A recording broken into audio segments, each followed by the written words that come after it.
And we're recording. Rolling. Here we go.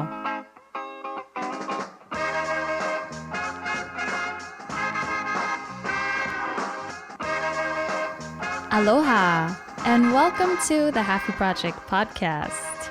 My name is Becky. Sitting across the table from me is my co-host, Cedric Sky Seti. Oh, Jinx, we're on the same brainwave. I didn't know you were going to actually introduce me. I thought always. I had to do that. Sorry. Yeah.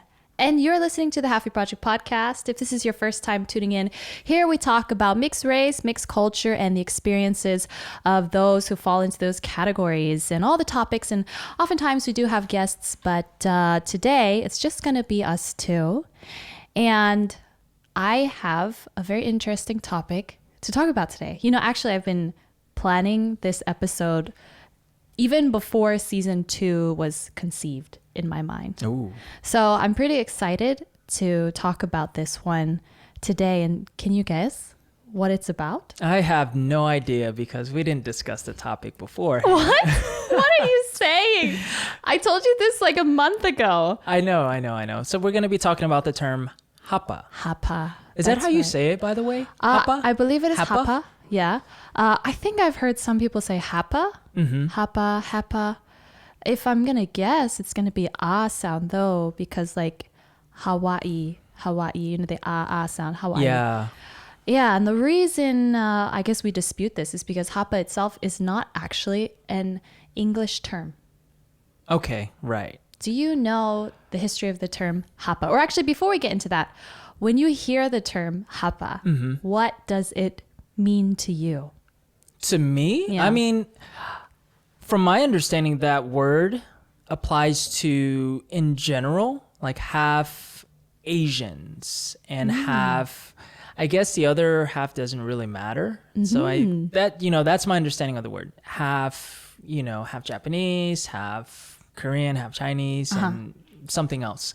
That's my understanding of the word, but I'm not really well researched in it. Well, here's the thing.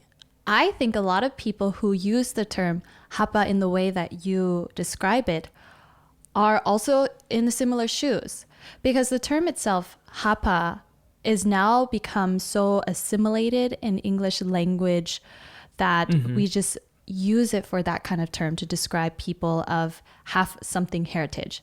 Right. Or we use hashtags Hapa, right? Right. That's where I think I first learned that term years ago, and it was probably through Instagram. Really? Yeah, because I noticed a couple of, one half Korean friend in particular, she actually used that hashtag, and I remember thinking, it sounds like it probably has something to do with being half Korean or half something. So that was my introduction into the term, but I never really looked it up. And so from that point forward, I mean, here and there, I would, I would see that term being used. It's interesting because you were probably, come to think of it, part of that generation that started assimilating this term to mean half Asian or half Korean. So I'm like a whole nother generation than you.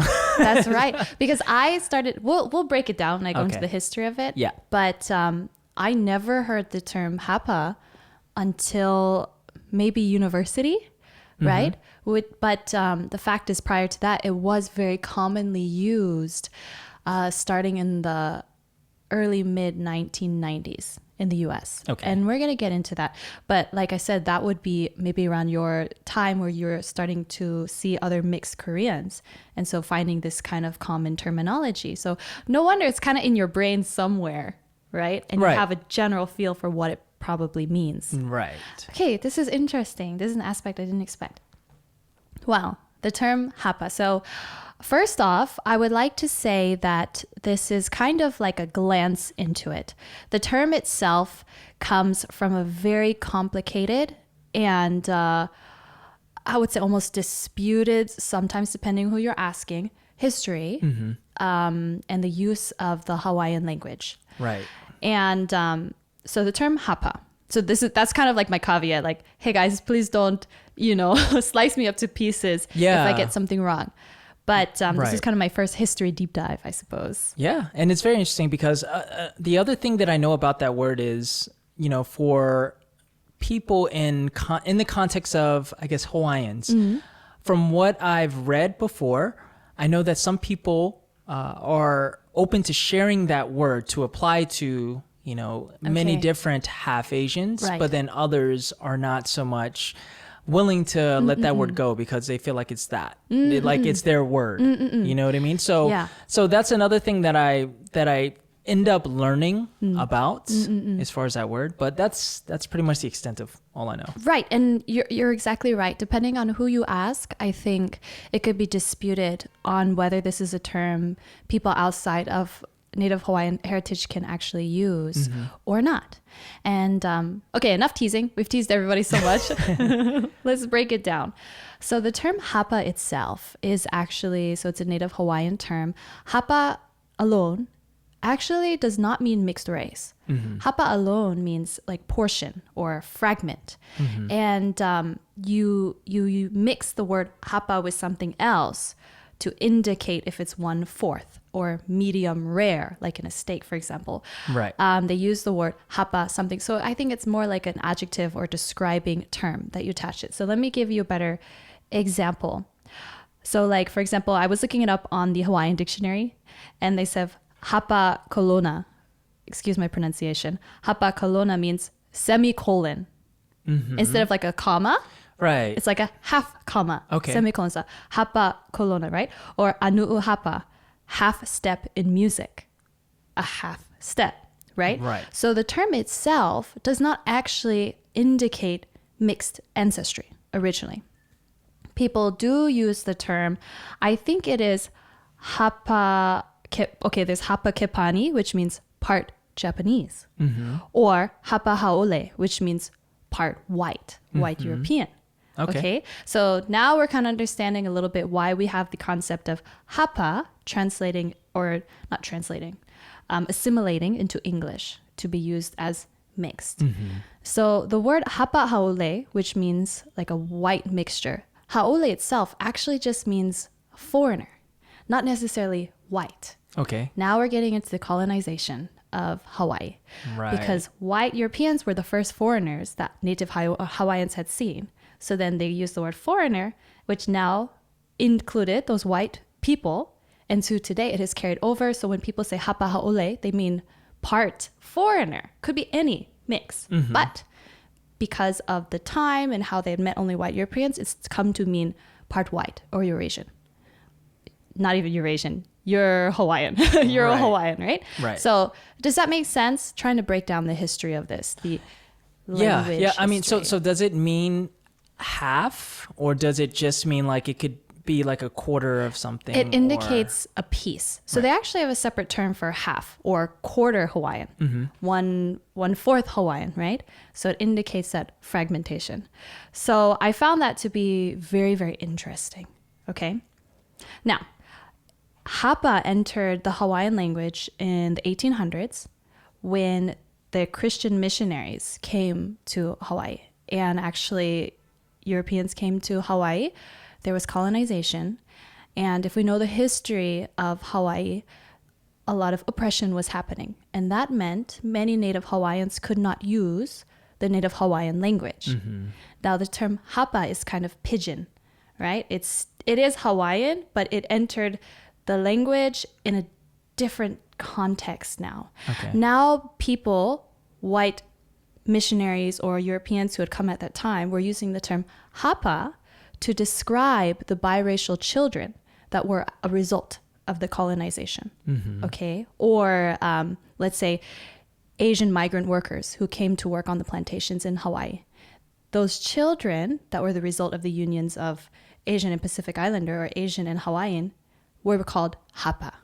Okay. So the way I understand it is it was used in a derogatory term by, quote unquote, the outsiders, when Native Hawaiians didn't actually use it to point out your biracialness or your separation from native full-blooded Hawaiians. Right. So it gets a lot more complicated now. Are you tracking with me so far? Yeah. So far, so good. Okay, I know today's kind of like a history lesson. No, it's good. Very interesting. So let's look at how Hawaiians traditionally and culturally viewed heritage and ethnicity. So prior to this the word they used when I was researching it is the blood logic, which has now become part of Hawaiian law. Prior to blood logic, which I'll explain in a second, Hawaiians refer to other Hawaiians by your lineage.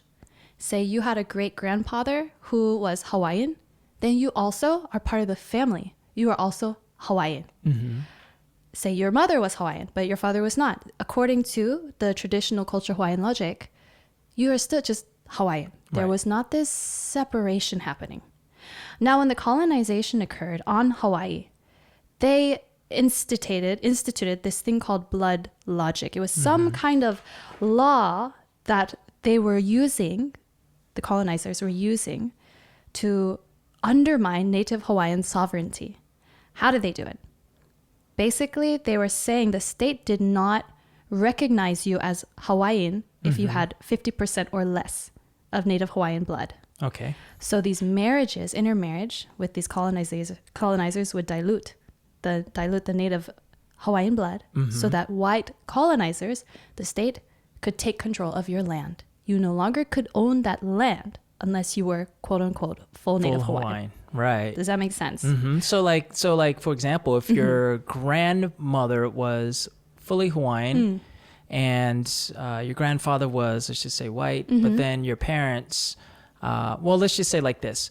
If you were quarter Hawaiian and 3/4 white or anything else, you would not be recognized as Hawaiian. Right. By the state, by the law. Not by the traditional culture aspect, you still would be. Right. But by the state and law that were instituted by the colonizers, you no longer were considered as Native Hawaiian. So therefore, you could not own land.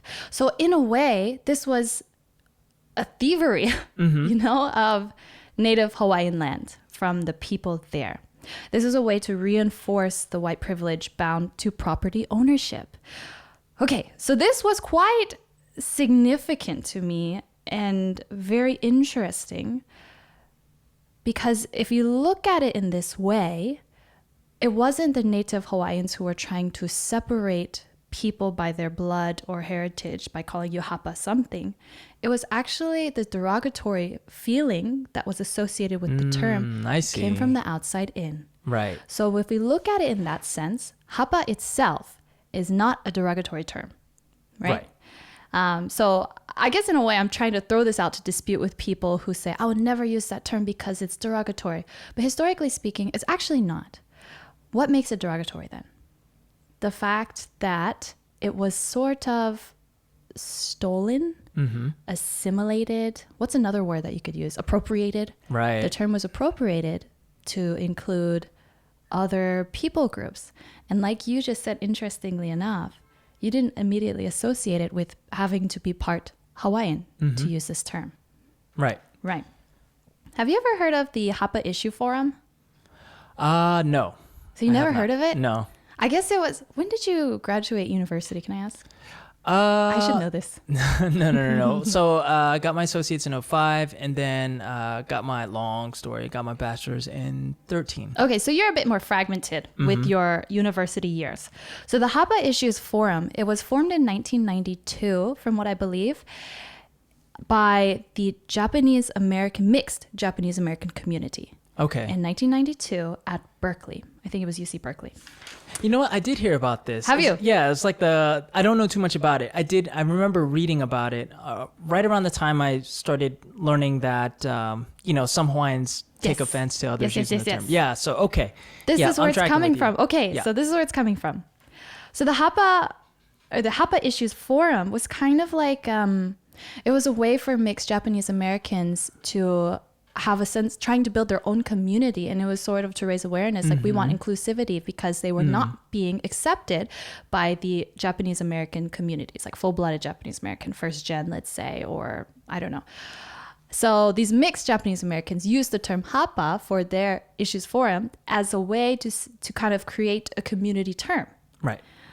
What I couldn't figure out in my research is how that jump happened. This is where I was having trouble trying to figure out why did they use the term Hapa instead of Hafu, let's say, which is the Japanese term for half or mixed. Right. So I wasn't able to figure that out. Maybe in our future episode when we cover Hafu, reveal in some way. Right. But regardless, 1992 in the US, UC Berkeley, mixed Japanese American students created this forum to raise that awareness and ask for social inclusivity. And they used the term Hapa. And this is where it started becoming more widespread in the US. The forum was very popular and very active, even politically. And it started including more and more mixed race groups. So if you can see it in that way, understandably, as it spread through university campuses, more and more people who were mixed race, specifically mixed Asian, would use the term Hapa to describe themselves. Okay. To be part of this movement, to be part of this club, right? So it's about 30 years old, if anything, at least in the West. In the US. Yeah. Where it became more widespread to use it. Right, where it became more widespread. Other ethnicities, yeah. So I found that to be particularly interesting. Now, this disbanded in 2007. And again, I don't know entirely why, but as you can see still today, people use the term Hapa very widely. And I would say a lot of it had to do with the Hapa Issue Forum. So we stated that the term itself is not originally derogatory, right? Right. But nowadays, there is some dispute over the term Hapa. Some people dispute that it's not proper term or we shouldn't be using it. And I can imagine we know why, depending on what we've just discussed, right? The sense of taking their language, stealing it from their own rather sad history, and then appropriating it for mixed Asians. Yeah. Right? There is this professor named Wei Ming Dariotis? I'm not sure how to pronounce her last name. And she's a professor of Asian American Studies at San Francisco State University. And there was this interesting quote I pulled up that I wanted to read. Can I read it? So she was saying, the word Hapa was chosen because it's the only word that did not cause us pain. It is not any of the Asian words for mixed Asian people that contains negative connotation. Like, for example, in some word, children of the dust, or mixed animal, or association, like Eurasian. Right. Right? And so she was saying that is why the word Hapa was chosen, which makes sense because the term itself doesn't really contain racial connotation. Right. It's a bit more, I guess it could be taken as a bit more literal. Yeah, it is a bit more literal. Right. It's like a fraction, right? 1/4, 1/4, but doesn't necessarily connotate race. Yeah, exactly. Yeah. And so again, depending on who you're asking, some people will say, it's okay, it's a widespread term now, or you don't have a right to use it. What do you think about that? Ooh, I don't know. I'm trying to put myself in the shoes of the native Hawaiians who went through the colonization and, went through those feelings of feeling like their land, their people, part of their culture was stripped away from them, taken, stolen. And, I don't know too much about Hawaiian culture in general, but I would imagine that there is a sense of like a passing down of the culture from generation to generation. Sure, like in any country, I imagine. Yeah, exactly. So from that angle, I can understand how even the younger generations or people that are in our age group, I'm gonna put me and you in the same age group. Okay. How they can, because they were from their parents, they were given this culture and their traditions and their stories and all of that, how they can still potentially take an issue with that, because especially with cultures who feel like they have been oppressed or have had aspects of their culture stolen from them, I could see where even when there's like no issue, like all of that is in the past, I could still see why people would take an issue with that because they feel like, well, for example, like a lot of the Anglo people or like the people who came from Europe, like you have your culture, right? You have your set of culture that no one has ever stolen from you. You can't really say that elements of your culture were, taken, but, historically here and there, they have taken from other cultures. So I can see where a certain people group like the Hawaiians would feel like, you know what? We need to keep something of our own at least. We don't care about you keeping your culture. We don't feel like taking anything from your culture, but we want to at least have something that we call our own. And so from that angle, I can understand where there is an issue, if that makes sense. It does make sense. Yeah. How I feel about it, I don't know, because I feel like there needs to be a level of respect with, a mutual respect for all cultures. And if one culture feels like so strongly, deeply embedded that they have something that they can call their own, and it's not that they don't want to share it, but again, they have a history of, having things stolen from them. Mm-hmm. I'm going to lean more on the side of respecting that. And some people will say, you know what, it's just a word, right? Well, here's the crux of the matter. Words themselves are so fluid. These terms that we use to describe mixed race people, let's say, or, any term that we use, it's very fluid. We see it changing over time and, keeping up with the zeitgeist and all of that. And I think Hapa is quite similar in that regard.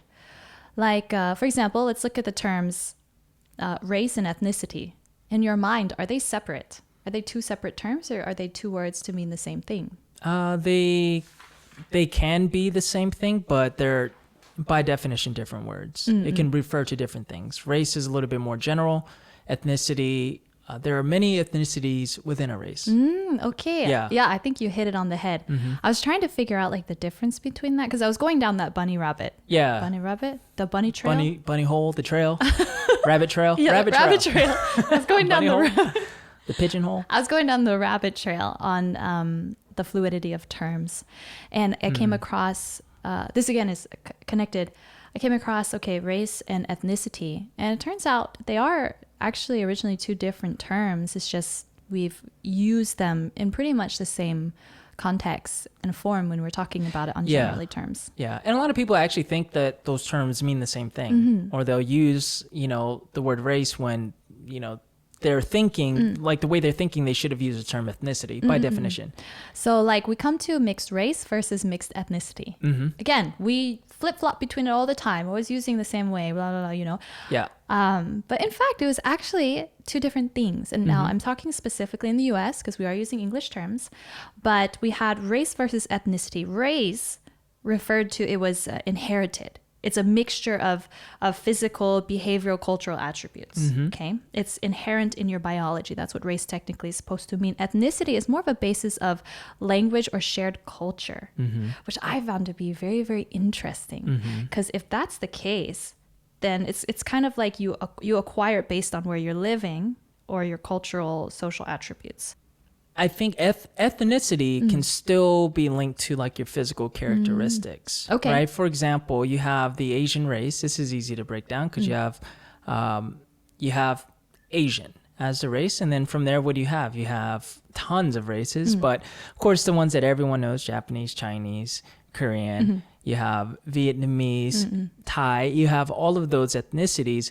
And they all do share their own set of, generally speaking, their physical characteristics, right? To most people, I guess in the West, they'll look at a Chinese person, they won't be able to tell the difference between Chinese, Japanese, Korean, whereas you and I, we can, most of the time we could tell the difference physically. And so I think there is way more of, naturally there is way more of a connection between ethnicity and culture and language and customs. Versus race is more just a physical characteristic. Okay. You know what I mean? Yeah.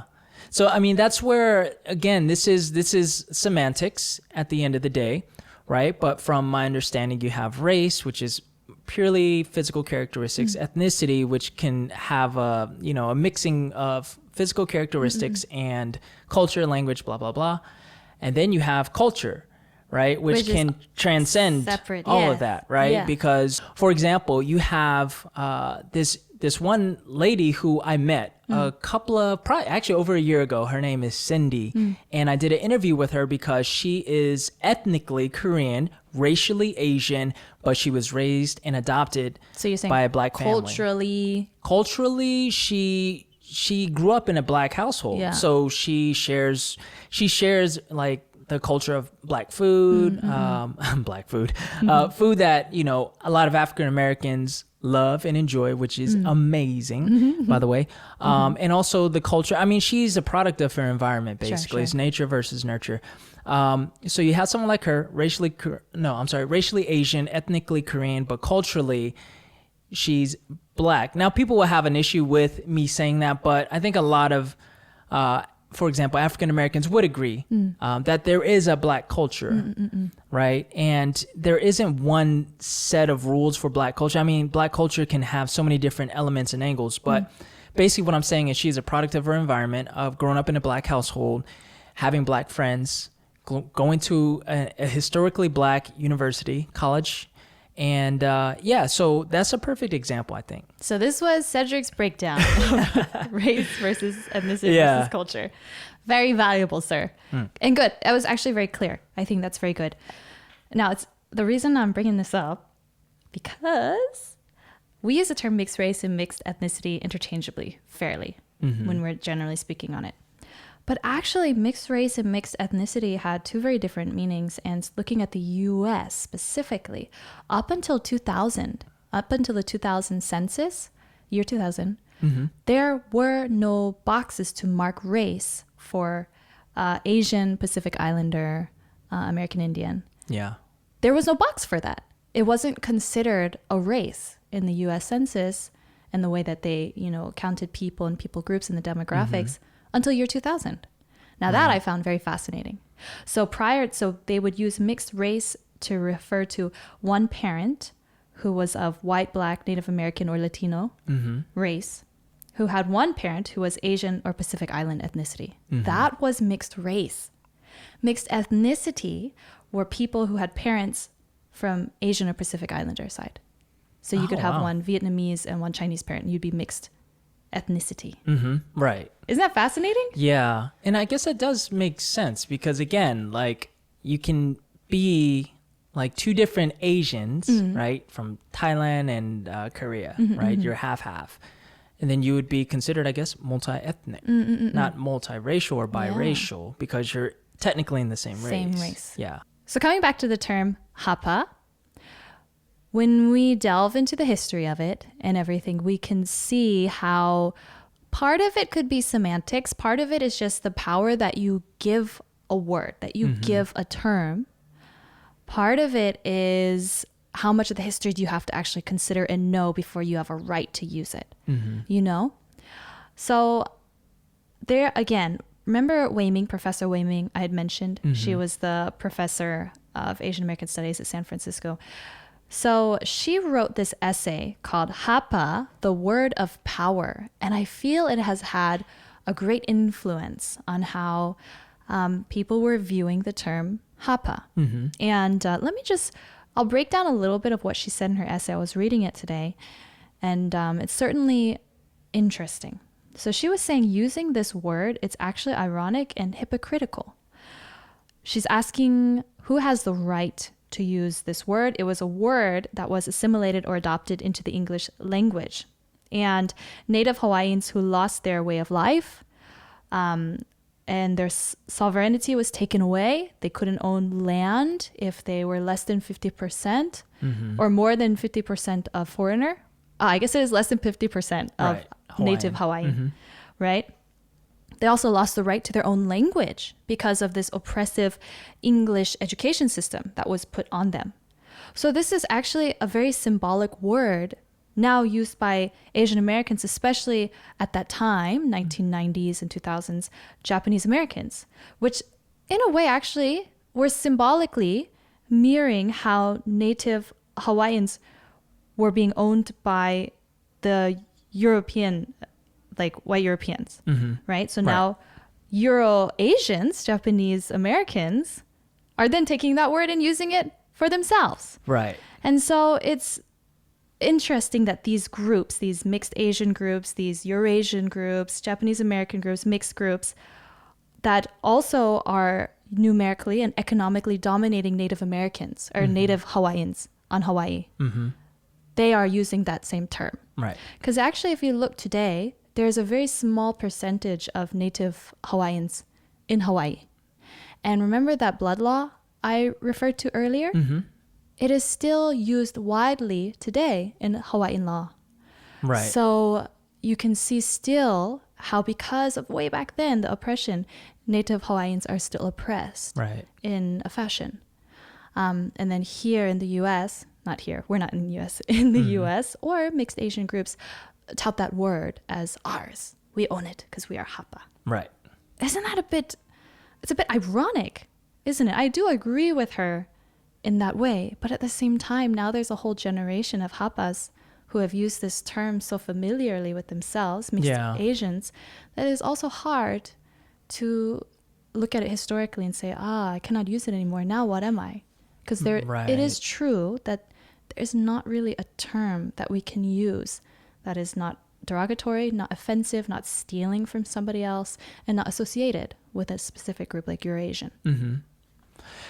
Yeah, that's difficult because I can have a little bit of empathy, or at least attempt to, with the people of Hawaii, in that they had a term that that really truly belonged to them, that originated with them.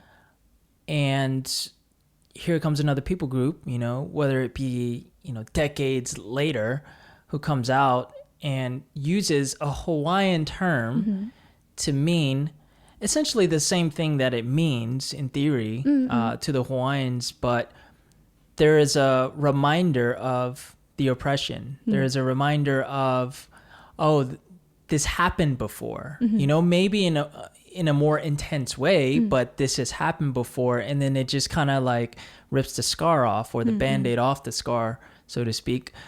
And I could see that there could be an issue with that. There could be a sense of, oh man, we're having something taken away from us. This is the one thing that we could have said is ours. And then you guys are using it freely, and you don't even understand the history. You don't understand where it originated from. And I get that. I get that. I know at the end of the day, words are just, it's a form of communication, and we assign meaning to words. Yeah, they're just vehicles of communication. Yeah, they are. But again, we're the ones that assign the meaning to it. Yeah. So from that angle, who's to say that, a certain people group or group of people can't feel like their word or a certain term is theirs, right? Because it means so much to them, whether it's because of history or whatever, So I don't know. It's difficult because, let me ask you this. Yeah. Do you feel like it's okay, knowing what you know now, do you feel like it's okay for just another people group, whether it be us or, the Japanese, the mixed Japanese group, do you feel like it's okay, or does it matter that they use the term Hapa? That's hard, because in reality, prior to doing this research, I never felt association to the word Hapa. I never felt like I was Hapa. Yeah. I think I never was part of that circle or group that used the word Hapa so commonly to describe themselves that I imbibed it myself. So it's hard to say. Learning the history and everything, I guess the most that I could say in response to that is, why? Why would you use that term? Isn't there a better word for yourself? But again, I don't see a good common term used, because when we say the word like mixed, it's more like a descriptor, not necessarily a community unifying term of belonging. Yeah. And so that's why it can feel a bit separating, or almost like diffusing it by saying like, oh, mixed people everywhere, we're biracial people. In itself, it's not a bad thing, but I feel it's more of a descriptor than a sense of identity and belongingness. And that's what I think Hapa provided. I think it provided that term, specifically talking about in the US with mixed Asians, to feel they have a place where they can fit in, because we know, like I said, the Hapa Issues Forum was started by mixed Japanese Americans. Right. To cry out against the fact that they were not being included with their own people group, Japanese people. So they're using the term Hapa as a sense of belonging, giving themselves a name. If we're not going to be called Japanese, then we give ourselves a name, right? And I think this idea has carried on. Can I tell you not to use that term to identify yourself? Gosh, I don't think I have a place or a right to do that. However, I also fully understand wanting to have a term to describe yourself and to give you a community. This actually comes full circle to the Halfie Project. The title itself, the Halfie Project. Am I not doing a very similar thing in taking this term that's not originally Korean and using it to describe myself and other people who are mixed Korean and mixed race? I don't know. And I actually do wrestle with that a lot in the term Halfie. But doing my research with Halfie, I never found it really stemming or originating from like Hawaii or Japan, you know, or Korea. Because Korea, we also have our own term, 혼혈. But think about the definition of 혼혈. 혼 is like mixed, 혈 is blood. So even that in itself, 혼혈, it's in the Korean language, but it doesn't really necessarily exactly mean only Korean mixed. Right. Same with Hapa, by definition means part or piece or fragment, not necessarily part Hawaiian. So it's hard to say, but it is the meaning we put in the word. That's really where the power comes from. Right. So to answer your question, I don't think I can tell somebody like, you can call yourself that, because I fully understand the desire to be part of a community that this word has offered to people. Yeah, that's fair. That's fair. And to the defense of, I guess, most of the people that use the word, whether they know the history or not, they don't mean harm by it. I don't think so. Right. They don't mean harm by it. So from that angle, I can understand, I guess, their side as well. So that being all said, whether you choose to use the term Hapa for yourself and to give yourself a group to identify with, or this is the way that you use to describe yourself as mixed race, I hope that this podcast was interesting, at least historically speaking, that you could look into it and see like, oh, well, this is where the term originates from. And you might deny all you like and say like, word's just a word, whatever. But the fact remains is that a word does carry power and history. True. And that should be acknowledged and not necessarily used so lightly, especially in a term that may carry some very heavy historical connotations that still remain in effect today. Consequence. So that being said, do your own research, look into the term, look into the history, and figure out if really you relate to this or not, or if you don't care and you relate to kind of the new sense of the meaning, and still want to call yourself Hapa. I'm curious to know what you guys think about that, and if you call yourself Hapa and why, and what you thought of this episode. Is there anything else you'd like to add? No, I mean, we're really diving into this topic, wanting to learn more, so I just want to say that we don't fully have all the answers, not that there are necessarily answers to be had, but we want to definitely have a discussion and gain insight. So if you do have any insight, please share it with us, and then that way we can learn and grow together. Learning good together. Yeah. Okay, well, you heard it from him himself. If you want to know more, research it yourself. And if you've got anything you'd like to tell us, you can always send us a DM via the Instagram, the Halfie Project. You can leave a little comment below. We'd love to hear that if you're watching on YouTube. And remember, you can subscribe to this podcast anywhere you listen to your podcasts. And feel free to get in touch at thehalfieproject@gmail.com. We are the Halfie Project.